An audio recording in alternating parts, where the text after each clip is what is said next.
Sahyadri digital बातमी खरी। महाळुंगे गणातील इच्छुक उमेदवार अश्विनी सोमनाथ तरस आणि नाणेरकरवाडी गटातील गणेश बोत्रे यांच्या माध्यमातून भाविक महिलांना मोफत महाकालेश्वर उज्जैन दर्शन यात्रा भक्ती, उत्साह आणि सेवाभावाच्या वातावरणात सुरू करण्यात आली। या यात्रेत एकूण 3000 पुरुष व महिला भाविकांनी सहभागी होऊन महाकालेश्वराचे दर्शन घेण्यासाठी निघाले आहेत।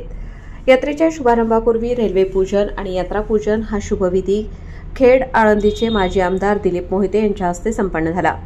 पूजनानंतर भाविकांनी मंगल आरतीत सहभागी होऊन यात्रेला मंगल आरंभ केला। व्यवस्थापनाच्या दृष्टीने प्रवास, भोजन, निवास, पिण्याचे पाणी, वैद्यकीय सुविधा आणि सुरक्षा या सर्व गोष्टींची अत्यंत काटेकोर आणि नियोजनबद्ध व्यवस्था करण्यात आली आहे। विशेष म्हणजे स्वतः गणेश बोत्रे हे भाविकांची सेवा करताना दिसत आहेत।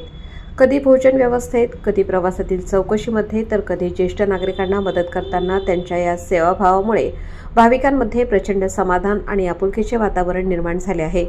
अश्विनी तरस यांनीही प्रत्येक महिलांच्या गटाकडे व्यक्तिगत लक्ष देत संपूर्ण यात्रेची शिस्त आणि सुरक्षितता प्रभावीपणे सांभाळली आहे। महाकाल दर्शनाची दिव्यता आणि आयोजकांच्या सेवाभावामुळे उज्जैन नगरी सध्या भक्तिरसाने उजळून निघाली असून भाविकांमध्ये अविस्मरणीय क्षणांचा अनुभव त्यांच्या चेहऱ्यावर स्पष्ट दिसत आहे। महाकालेश्वराच्या कृपेमुळे ही यात्रा आनंद, श्रद्धा आणि समाधानाचा सोहळा ठरत आहे।